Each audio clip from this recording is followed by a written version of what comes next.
From the Weather NorCal Command Center, this is your afternoon update.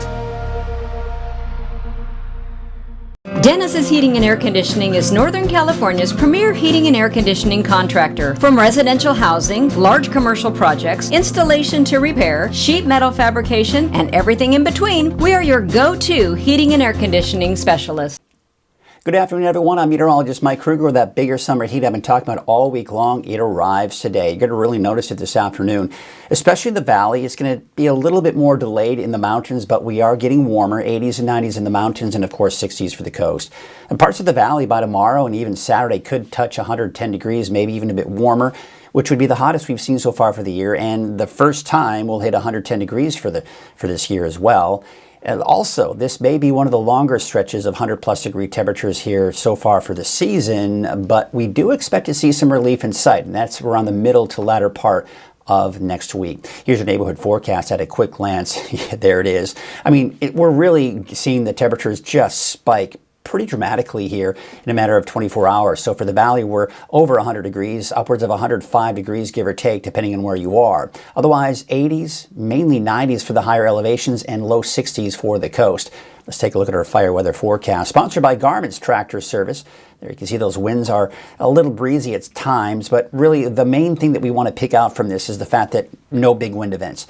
Now, I always say that, and I always talk about that because that's really the key to a really bad day and what could kick up a very big fire. Is when we see these wind events kick in, I tell you what, that's almost guaranteed that you're going to see a big fire start, because once the winds kick in, fires can spread rapidly, especially this time of the year, because with the winds, dry conditions, and heat, I mean, all of the ingredients you need for a very fast spreading fire. So if we can take the winds out of that element, that really does help things. And so that's what we have to really just watch and focus on, and be happy with the fact that the winds are not going to be all that strong going into the next several days. Now, you'll notice we're still seeing those gusts at times over 20 miles per hour, but nothing unusual for this time of the year. Also, nothing unusual is the fact that we're in that moderate to high fire weather risk category for the valley for the next couple of days as well. Today, tomorrow, and that will even go into your Saturday as well. So again, nothing alarming. We're looking at relative humidity levels on average around 10%, give or take, depending on where you are. So yes, it is very dry. Smoky skies, hazy for many of us, but not everybody, right? There you can see the midday hour. Let's take you into the afternoon. We're going to see more smoke coming in from the Butler fire and even the Summit fire, even the Green fire producing a lot of smoke later this afternoon. And that is going to bring more smoke and haze later tonight and into tomorrow morning. Here's midnight tonight. It's going to be rather smoky in southwestern Siskiyou, Trinity, and the north end of the valley around Redding and even Red Bluff, working its way down into Corning. Okay, and then we go into tomorrow morning. Really, the conditions tomorrow morning will be much like what we saw this morning, or really across the board. Some improvement by midday Friday. Then by Friday, another round of smoke coming in, although it doesn't look like it's going to be quite as dense and thick and widespread, but still hazy and smoky, at least over the next 48 hours, if not longer. By the way, fire conditions can change rapidly. Go to weathernorcal.com and click on the fire danger section to get the latest on all of the fires. It's a nice one-stop shop. What do all these colors mean? Well, it just basically means it is going to be hot. There's an extreme heat watch. There's also a heat advisory, all for different times. Let's just talk about what's going to cause that heat and just how hot it will get. So first and foremost, we start with the satellite image. What's the reason being for these hot temperatures? Well, high pressure is in place. Two main areas of high pressure that I've got my eyes on. And the reason I'm pulling out the water vapor image is, number one, you can see just how dry it is. All those orange rust colors, that's the dry air working its way into Northern California. But what you'll notice here, see that spin down to our south, making its way into Baja, Mexico? That's an area of high pressure. That's typically over what's known as the Four Corners High that has shifted to the south and west to our south. Now, there's another area of high pressure over the eastern Pacific. Those two will join forces and really heat things up for us. We're already noticing it today.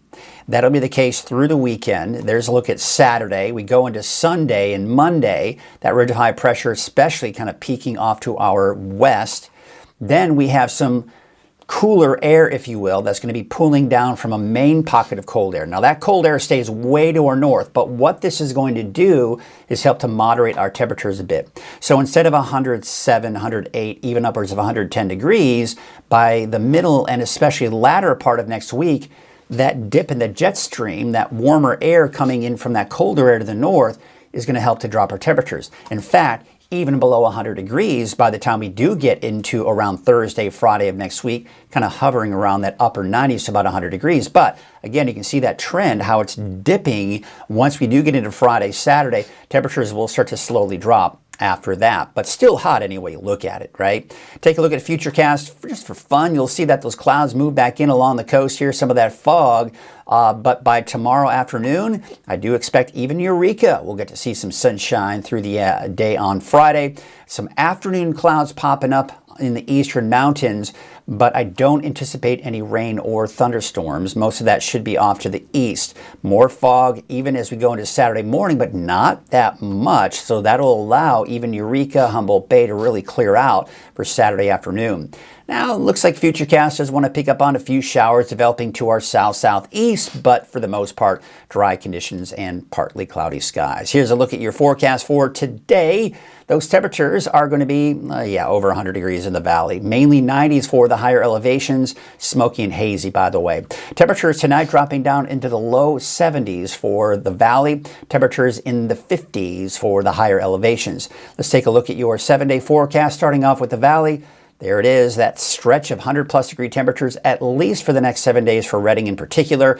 Could be upper 90s for Red Bluff and Chico by the time we get into Wednesday of next week. For the coast, we've got those temperatures mid-60s. That's the cool spot. Otherwise, you're looking at temperatures 100 degrees or higher for places like the inland areas as early as tomorrow through Tuesday. That's also the case for Trinity County. For Siskiyou, Modoc County in the eastern mountains, temperatures also warming up, peaking around sometime this weekend, early next week. Temperatures slowly drop back down into the 90s. It looks like mid to upper 90s by Tuesday, Wednesday of next week. That's your afternoon update. I'll be back again this evening at 6. Have a great afternoon.